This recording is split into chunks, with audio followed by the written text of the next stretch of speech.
So yeah, let's get right into it, man. So I pulled up the letter that I was talking about earlier, and this was from a loyal, well, as she put it, or as he put it. I'm not sure it was a he or she, honestly, but I really do want to say that I appreciate this feedback. We need it. We need all the feedback we can get. So I'll start off with this. This person had written. I don't know what format it was, but they had sent a message through one of our other co-hosts. And what the person said was this: "Hey, how are you doing? I intended on writing on Monday, but got caught up with work and the entire news. Smiling Software is a platform I always look forward to listening, because I enjoy the mix of music with ongoing issues. Thank you.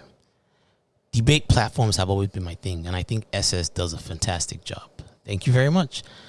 Nevertheless, the last recording got me quite agitated because I felt that Corey was insisting that black people were more responsible for crimes, and that is why they get more detention. I wouldn't say that was what I said. The point I'm trying to make is that when you say that black people get assaulted at a disproportionate rate, like I said, the data, when you say that, you throw that out there, but there's nothing that shows that white people don't also get assaulted. And then I also remember We're I told not you saying that that white people don't get assaulted. They get assaulted. That sense. We know that everyone has had it. Every person encounter with a police officer, they were mistreated. We know that. We're not trying to. What you're saying is you're trying to put everyone in the same bucket and say that it happens to white people too, so we shouldn't be complaining. That's no, not the issue. I never said we shouldn't be complaining. I never said we shouldn't be No, complaining. but what your narrative, the narrative that you're spinning is that it happens to everyone, correct? It happens It to does. everyone, and the data shows that it happens to everyone. But Yes, the it data does. also shows that we are the smallest portion of this population in America, but it happens to us more frequently. So the question is why? Well, let me ask you something. What drives police interactions? Crime. Or reported crimes, right? Like whenever people report crimes, like keep in mind, it's not just white people reporting Behaviors. crimes. It's not just white people reporting crimes. There's black people in black communities that call on cops too. We like people get called on cops all the time. Yeah, we call on cops. So if certain interactions are driven by, who gets called cops on, I think it's only to be expected that there's going to be certain groups that have more interactions, right? Isn't that a safe assumption? Are you trying to say that black people call the cops on their own people more than white people? What's the? No, I'm saying that you said that there's a disproportionate amount of blacks that get harassed by cops, and what I'm also trying to tell you is that there's a disproportionate amount of blacks that commit certain crimes too. I mean, that's the truth. It's disproportionate. And there's crime statistics to show that. I'm just going off of what I saw, like FBI data. So black people commit more crimes, or black people commit more blue collar crimes? Black people commit more violent crimes? White people don't do anything? They just no. They all commit crimes, but I'm saying that there's violent crimes disproportionately are committed by certain groups. Okay.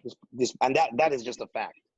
And I think, and again, this is not trying to. I don't know what that fact is. I need you to quote your fact. I need you to tell when you tell me something that's a fact. I need you to send me that fact so that I can find the data that refutes it, because there's always. I'm sending it to you right now. I'm sending it to the group. I'm sending it. Actually, you know what? I'll send it to you. I'll send it to you right now because it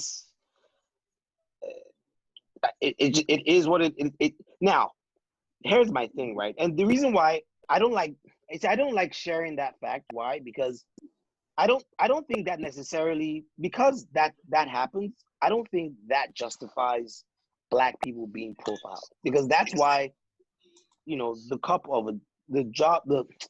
the role of a cop is not easy. Like, it's not, because there's but certain. You chose it. And that's what I'm saying. And you see, but these are discussions that we need to have. Because even if the stats are disproportionate towards blacks, right? It doesn't justify blacks being profiled, and it doesn't justify blacks being killed when it comes to certain interactions, because it happens, or killed unjustly, especially unarmed. It doesn't justify that. I think that's a conversation that needs to. But why not? By the way, Wale is here. Because the same data that you're referring to that you're saying it doesn't justify, they're using that same data to justify that it does. So it's interesting to me that you disagree with that, because you're saying that the data supports that we're more violent, so therefore in their mind it supports that we should be profiled. So where are you? Are you straddling the fence, or what is it? I'm not straddling the fence. I'm saying both can be true. I'm saying two things can be true. I think this idea that it's either one or the other, I think policing is way too complex. And I think race issues are way too complex for it to come down to it's one or the other.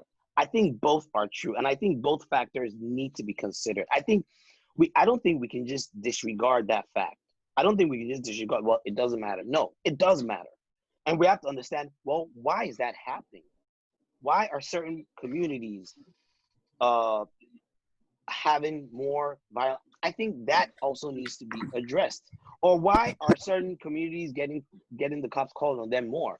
I think those are things that we need to look into. But I think to just say the only reason why it's happening is because is because cops are only looking to hunt down black people. I think that's an oversimplification.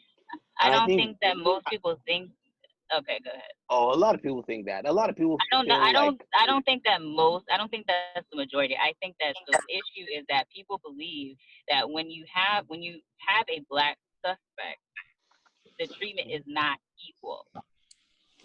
Not that necessarily cops are hunting down black people like this is some sort of game, and I'm sure there are some people that think like that.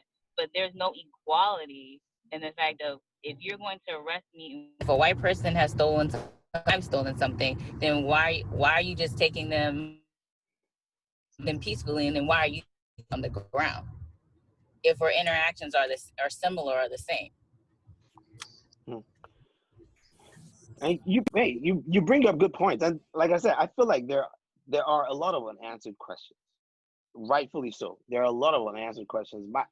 My own thing is, I'm more for dialogue, and I am less for making baseless conclusions.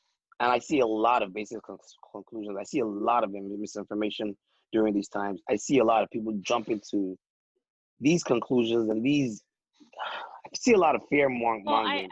And Danny, the reason why I feel like it doesn't help is because what that does is breed even more contempt.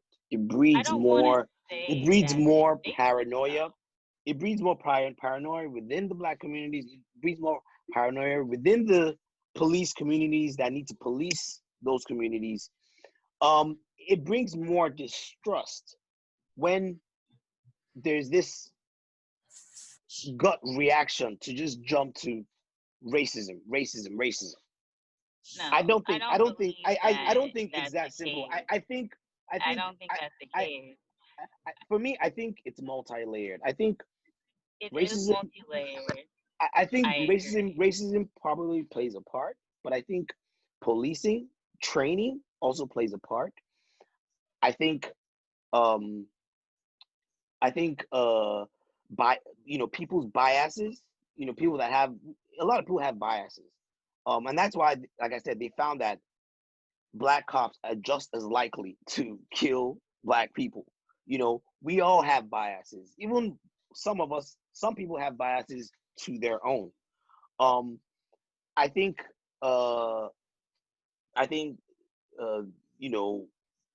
socioeconomic factors play a huge part, especially when it comes to getting justice. But what I don't like is that you're discrediting other people's experiences, because their experiences I'm not discrediting. Well, if you're saying, yeah, you are, because when you made the comment, and now I forgot, but when you made the comment of saying, like, if they're unbaseless, it's not invasive. People are telling you about things that have happened to them. I can't. They're telling you about things that happened to them. I'm sorry, it's not a part of your statistics, but these things have happened to people, and it's true, and they're traumatized. It's happened to me. It's never happened to me. It's never happened to me. But it's happened to me. But I'm saying there are people who live in situations where it happens on a regular basis. I don't know why. I don't know what they're doing or what they're into, but I wouldn't call it baseless. No, I never said it. I never said it's based. I said the idea that just assuming everything is all about the people's race without taking into account other factors like the kind of training those officers have or accounting for like socioeconomic factors. Well, we know that, and we know that because of the interactions that they have, and a lot of time, and for the bad cops out there, I'll say, for the interactions that we are having with them, we understand that training is a part of it. We understand that education is a huge part of it. They don't know what they're doing. We know that. Yeah. So at least we agree on some things. There's some things that we may not agree on, but this idea that I'm discounting people, I don't think that's fair because I've told you guys my story before. I've been in a situation where I was brutalized by the cops. People know this. People in Baltimore know this. Towson, it happened. I got locked up. My hands were tied behind my back, and I got tasered. And I think it was completely unjust. So this idea that I'm discounting people, I don't think that's fair because by you're also making assumptions about what my experience is too. I know about this. You told me that, and I'm still saying that when you're thinking of people as a whole, you also separated yourself from them because of socioeconomic situations when we had this conversation. So that's why I said that. And so you're saying because you have the money to deal with it and they don't, then oh well, that's why they're going through these issues. But it should be happening all. That's the basis of it. It shouldn't happen at all. It shouldn't. But you know how they say in every institution, I don't think there's any in this institution that can ever be 100% efficient. I think we should always be working to improve. We should always be working to clean things up. We should always be working to fix things. But there will always be bad eggs. I think we also have to keep that in mind. And we will always have bad actors. And I think one of the key things is we need to be able to at least get justice for those bad actors. And that's a very, very, very, very, very valid point that people make where it's like, okay, even if these things happen, right? Can we at least get justice? And I think that's where George Floyd comes into play. But let's go on. Regardless of how that could be true or false, which is highly debatable because data can be manipulated, this is my everyday job, I sense he was missing the point. And also I was concerned about how a message like this could be dangerous. Punishment should match crimes and not be more. My sincere opinion as a devoted listener. Thank you very much. So let me first ask. Thanks for that feedback. What do you think about the feedback? I think the listener is very accurate. And I think he has some good points. Accurate. Okay. In terms of certain topics can be very sensitive. Right? Yeah. Hot topic. Mm-hmm. So you have to be careful about the message you portray. Okay. Because people can take your words and misinterpret them. And I think that's what he meant when he was saying it could be dangerous. Right? Okay. Sometimes when certain issues are being presented on the news or just on a public platform. Yeah. When you start bringing other things into the mix. Yeah. It kind of deflects from the purpose of the cause, right? Of what cause? So one may not have to do with the other. But when you say of the cause, of whatever the cause is on that platform, I'm speaking very general. Okay. Whatever that hot topic is. Yeah. So one doesn't have to necessarily do with the other at night. Like if you want to talk about like this whole racism issue or Black Lives Matter, for example, when they're talking about that specifically, sometimes, other people want to make points at other issues relating to the Black community. Mm-hmm. But I think what some people are trying to say is that that's not what we're talking about right now. And so we don't what? want So the what are we message talking to about be- right now? We don't want the message to be What message?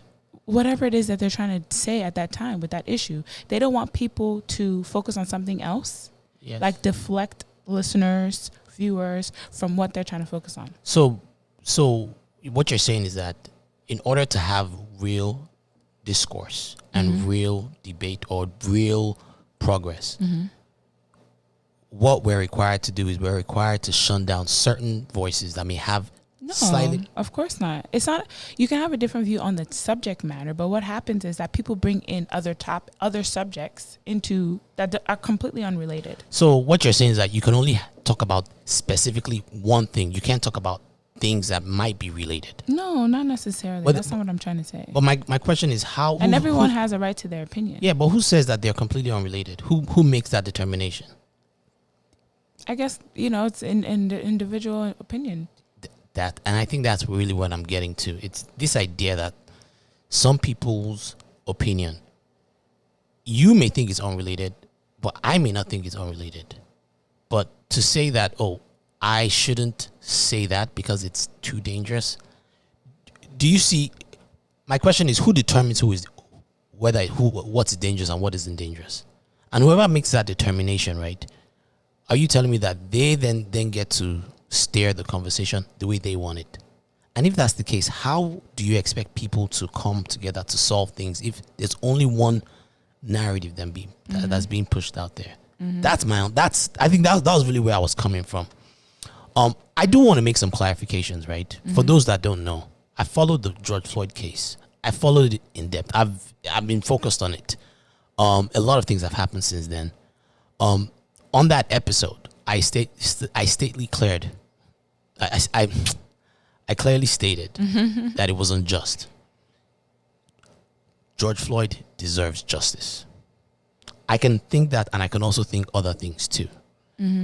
I think this idea that, because I'm talking about other things and I'm deflecting, I don't think that's fair, because what really drove my reasoning and the reason why I brought up like other certain stats. And by the way, I actually also happen to be, for the past 10 years, prior to my recent job, I worked in data too. So this is not, you can't say you're the expert and I'm, what I'm saying, I've had experience in data too.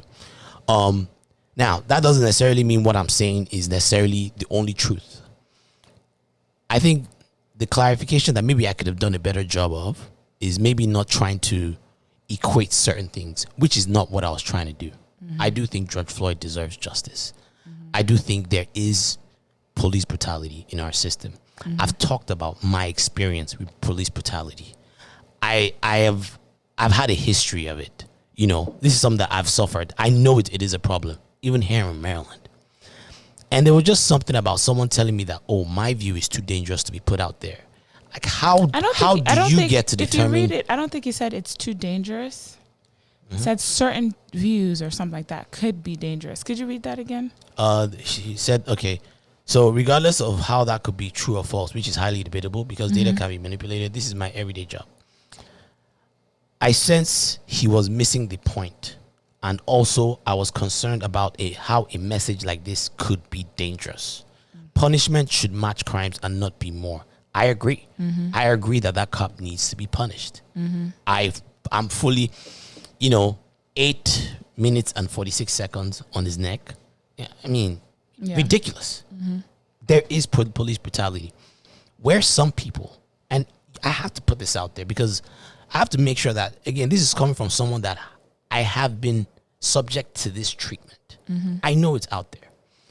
Where I draw the line is when people make a claim, a general claim about police brutality being only about racism. I think there's racism that stem to it. I think there are issues stem to it. I just don't think it's the only issue. I think there are certain biases that are not necessarily related to racism that also cause for this issue. I think there are issues with the way we train police. I think there are issues with the way our police unions are set up, where they have this thing called qualified immunity for police, where it's harder to get justice for police. And what that means is that when police step out of line and infringe on the rights of citizens, right, the standard for prosecuting them is much higher. I disagree with that. There should be justice. And I think these are things that we should be able to talk about all the different aspects. Mm-hmm. There are different ways. I agree that, those are valid points. Yes. Right? Mm-hmm. The race thing is also a very valid point, right? Yes. I think when you are speaking or when you're delivering your message, right, you don't want to paint a picture where it's one or the other. I think that's where the misinterpretation is. Okay. It's fair. not one or the other. These are all the issues. All of the above. These are all the potential issues. Yeah. You know what I mean? And these are the things I think we should be fighting for or we should be addressing, right? Mm-hmm. But here's the thing. I think there's also a time for everything, right? Okay. At this time, maybe they want to focus on the race part of it. And maybe then we get to a point. So when you say they, who is they? Whoever it is, like in general, I can't speak for everyone else. And that's the thing, because we blacks, we're not monolith, right? We all have different ways that we all want to get to the same issue. Regardless of race, you have your own individual opinion, right? Mm-hmm. So maybe, let's say Black Lives Matter, because of what everything is going on, they want to focus on the race part of it, right? Okay, fair. Because I do agree there needs to be a lot of reform in the police system. Yes. You don't have to go to college to be a police officer. No, you don't. So I think there are many problems that we have to break down. There are many issues we have to break down within the Black community, within policing, within the government, with just everything, right? Mm-hmm. But I think each one can be tackled, maybe not at a time. Some can be tackled collectively. But when you're having a specific conversation about race and police brutality, I think we have to be sensitive to the fact that let's talk about race and police brutality. Because when you start to bring all the other things into the mix, it seems like it's one or the other.